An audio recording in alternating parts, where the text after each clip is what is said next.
حضرت فضیل بن ایاز بہت بڑے بزرگ گزرے.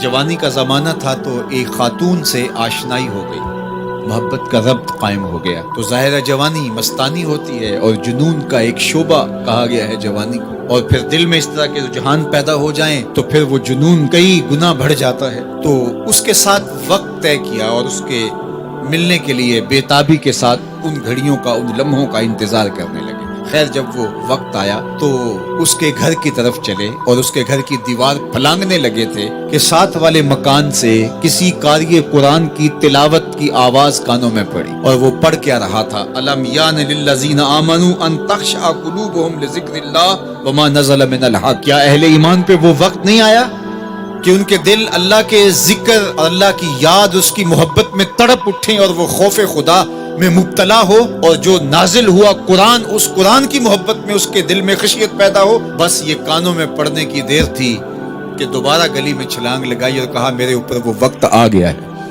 اور جنگلوں کو روتے ہوئے نکلے اور حضرت فضیل بن ایاز پھر ولیوں کے امام قرار پائے. اس آیت نے ان کی زندگی بدل دی.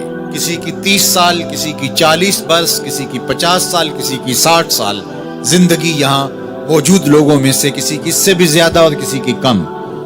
اس آیت کریمہ کو ذرا اپنے اوپر وارد کریں تو اللہ ہمیں نصیب کر دے کہ ہمارے دل تیرے خوف سے کانپ اٹھے اور تیری خشیت سے ہمارے دل لرز اٹھیں، اور قرآن کے ساتھ ہمارا ربط مضبوط اور مستحکم ہو جائے، اور ہم یہ اقرار کرتے ہوئے تیرے حضور حاضر ہو جائیں، مالک وہ وقت آ گیا ہے کہ ہمارے دل تیری یاد سے، تیری محبت سے، تیرے پیار سے مالا مال ہو گئے، اور اپنی باقی زندگی ہم تیرے پیار میں، تیری محبت میں اور تیری یاد میں بسر کریں گے.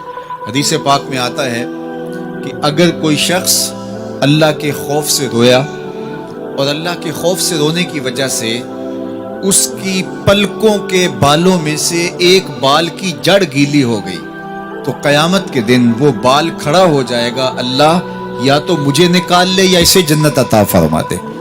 تو اللہ جل شانہ اس بال کو تو آنکھ سے نہیں نوچے گا، بلکہ اس شخص کو اللہ جنت عطا فرما دے گا. اللہ اکبر. گناہگار کی آنکھ کا پانی اللہ کے غصے کی آگ کو ٹھنڈا کر دیتا ہے. اس لیے ہمیں رونے کا کہا گیا، فَلْيَضْحَكُوا قَلِيلًا وَلْيَبْكُوا كَثِيرًا. اللہ اکبر. ارشاد فرمایا کہ تھوڑا ہنسا کرو، زیادہ رویا کرو. صحابہ کو ہنستے ہوئے دیکھا تو آقا کریم علیہ السلام نے فرمایا کہ تمہارے تک اللہ کی امان نہیں پہنچی اور تم ہنس رہے ہو. عرض کی حضور اس کا کفارہ؟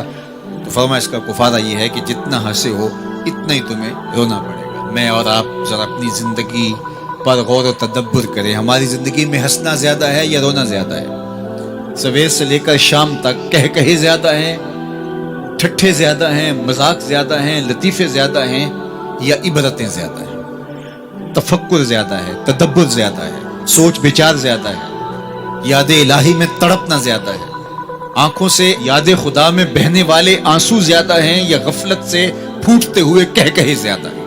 مجھے اور آپ کو اپنی زندگی کا ضرور محاسبہ کرنا چاہیے. ٹھٹھوں سے، مذاق سے ہماری مجلسیں بھرپور ہوتی ہیں. ہم دن میں جتنا ہنستے ہیں کیا اس کا 10واں حصہ بھی ہم تنہائی میں بیٹھ کے اللہ کی یاد میں روتے ہیں؟ اگر ایسا ہے تو مبارک ہو، اور اگر ایسا نہیں ہے تو اللہ سے آنسو مانگو، اللہ سے درد مانگو، اس کی یاد میں رونا مانگو، اس کے ذکر میں تڑپنا مانگو، اس کی محبت میں بے تابیاں مانگو، آنسو مانگو، سسکیاں مانگو. تڑپنے پھڑکنے کی توفیق دے، دل مرتضی سوز صدیق دے.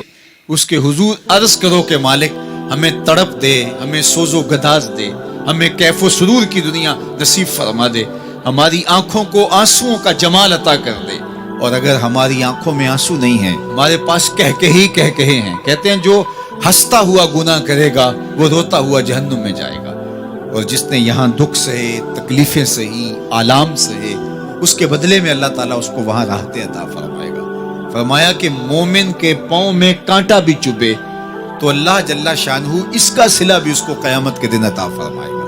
تو یہ جو تفکرات ہیں، یہ جو دکھ آتے ہیں، یہ جو تکلیفیں آتی ہیں، مصائب آتے ہیں، مشکلات آتی ہیں، اذیتیں ہمیں پہنچتی ہیں، تو اس پر صبر کرنا چاہیے اور اللہ کا شکر ادا کرنا چاہیے کہ ہم ان مصائب سے گزر رہے ہیں، ان مشکلوں سے گزر رہے ہیں.